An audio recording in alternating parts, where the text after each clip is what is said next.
यहाँ पर एक बात और आती है कि असेवना च बालानंग पंडितानंद च सेवना पूजा च पूजनीयानंग, कि मूर्खों का ग्रहण नहीं करना, विद्वानों को ग्रहण करना और पूजने की पूजा करनी है। अब ये बात तो ठीक है कि पूजा का मतलब सम्मान करना हो गया, और जब तक हम विद्वान लोगों को सम्मान नहीं देंगे, जब तक उनसे निवेदन नहीं करेंगे, प्रार्थना नहीं करेंगे, तो वो हमें अपना ज्ञान नहीं देंगे। तो अब यहाँ पर एक प्रश्न यह उठता है कि भगवान बुद्ध तो अब इस दुनिया में है नहीं, तो उनके प्रति हम सम्मान क्यों प्रकट करें, उनसे क्या मिलने वाला है।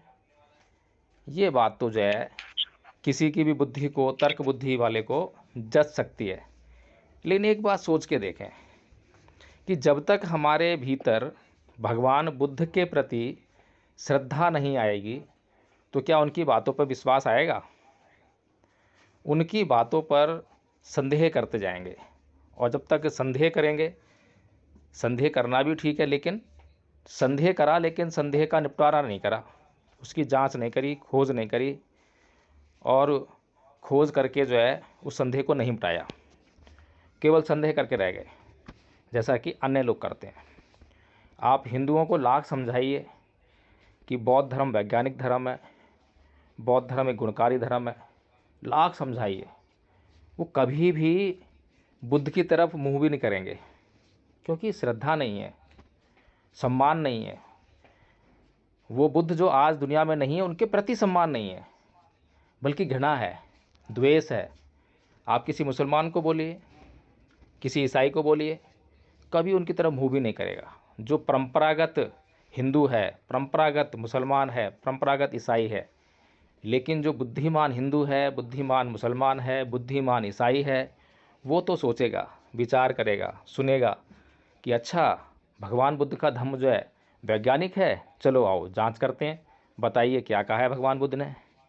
तो ऐसा जो करेगा वो सबसे पहले सुनेगा, समझेगा, और सुनने समझने के लिए भी उस शरण में जाना ज़रूरी है, श्रद्धा का आना ज़रूरी है, सम्मान करना ज़रूरी है। जब तक वो सम्मान ना आए, तब तक जो है उसको ग्रहण कर पाना बड़ा मुश्किल है। उदाहरण के लिए भोजन, भोजन पर जब तक आपकी शक की निगाह होती है, तब तक आप उसको ग्रहण नहीं कर पाते।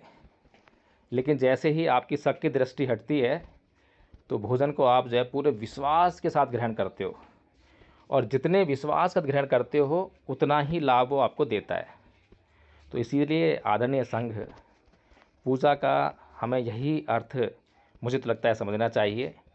बाकी फिर भी आप लोग जो है स्वतंत्र हैं, इसके आगे बढ़कर भी जांच करें, खोज करें, और भी कोई उपयुक्त अर्थ मिलता हो तो उसको अपनाएं। बहुत साधुवाद संघ, धन्यवाद।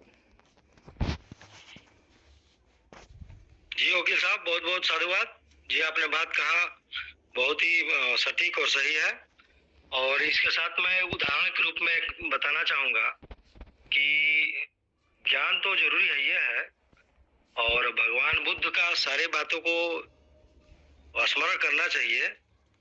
और इसका मैं फल स्वरूप बता दे रहा हूँ एक उदाहरण के रूप में